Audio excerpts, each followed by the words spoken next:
Welcome back to Razmafsar TV. I'm going to show you a very specific video, and this video is about an archaeological example of a Sassanid sword. I mean, a double-handed sword. And you're going to see it. Actually, this sword was published in my book Lexicon of Arms and Armor from Iran. You will see that it's double-handed. You will see also the layers of oxidization. You will also see traces of silver inlaying.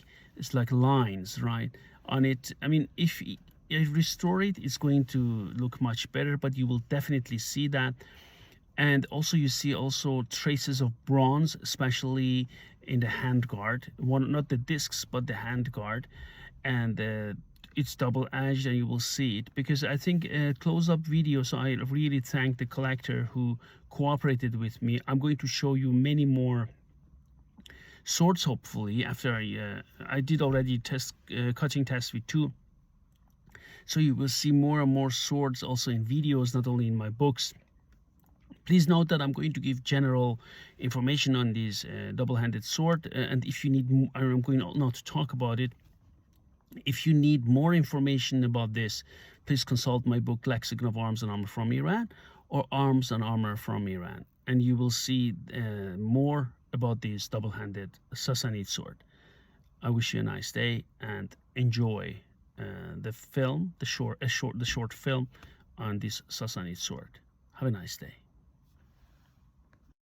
Okay, this is a double-handed Sassanid sword. This is depicted in my book and analyzed in my book, Lexicon of Arms and Armor from Iran. You can find more information about it in the description of this video. But this is compared to the one which is in my book, Arms and Armor from Iran. This one is on a shorter side. It is a shorter sword, but nevertheless is long enough to be a double-handed sword. The blade, as you can see it here, is straight, double-edged, and it has a mid-rib, if you want to put it. If you take a close look at it, you see that, and you see that also the oxidization level on this sword, right?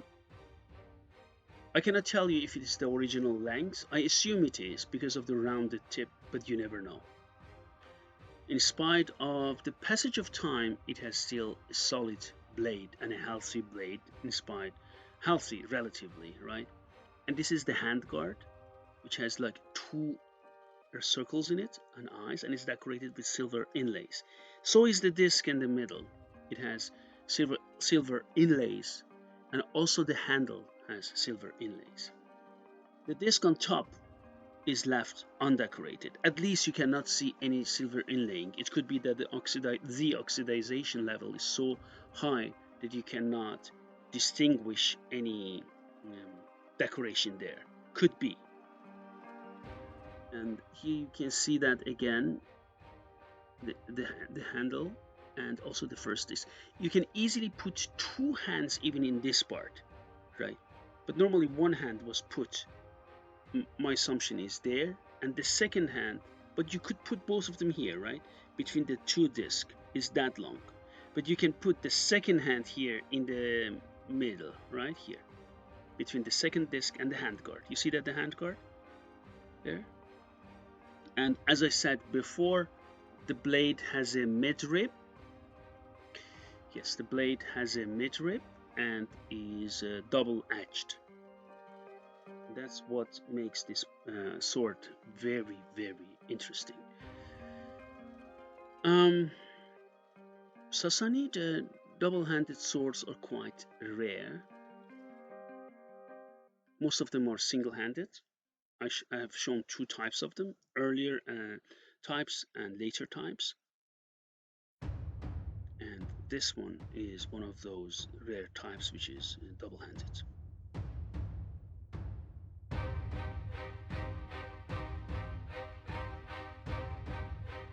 Let's take a look at this one. You're looking at the disc in the middle, or the middle disc. As I mentioned it to you, it is decorated with silver inlaying, and this is the disc on top, which functions, say, a pommel, right? Look at this now.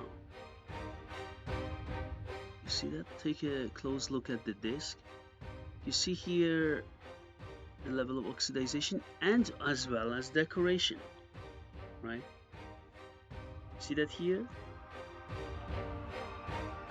This is the middle disc, and I did it on purpose so you can isolated it so you can take a look at that. You see that the inlayings as well, or let's say as well engravings here. And this is the disc on the top, which I mentioned is left undecorated.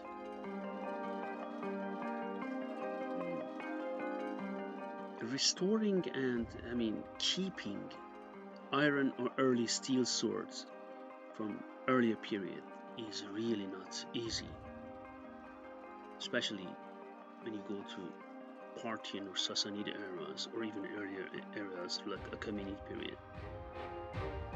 You need really skills, or you need to talk to a restorer to help you. In a museum, of course. Here you can see the decoration. As I said, you see here clearly the silver inlaying. You see that around, and then you see two circles, like kind of circles, like two eyes, as if the handguard has an eye. You see that? Take a look at that, please. And you can take a look at this.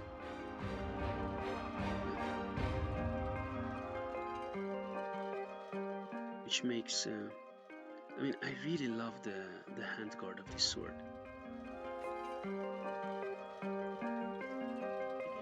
You are taking a look at the disc on top of the sword. Please take a look at it. And here we go to the sword as a whole. So you are taking a look at the whole sword here, in this case. As I mentioned it to you before, it is an exceptional sword and very nice one. I really like it. So if any smith who is watching this wants to reproduce this sword, please contact me, and I would be sharing information to help him or her to reproduce this magnificent sword. I would really welcome this. So this is the Sassanid double-handed sword, and I'm going to show more historical pieces on this channel. Stay tuned, please, and please subscribe to our channel and ask any questions you have, and keep supporting me and my channel. Thank you very much, and have a nice day.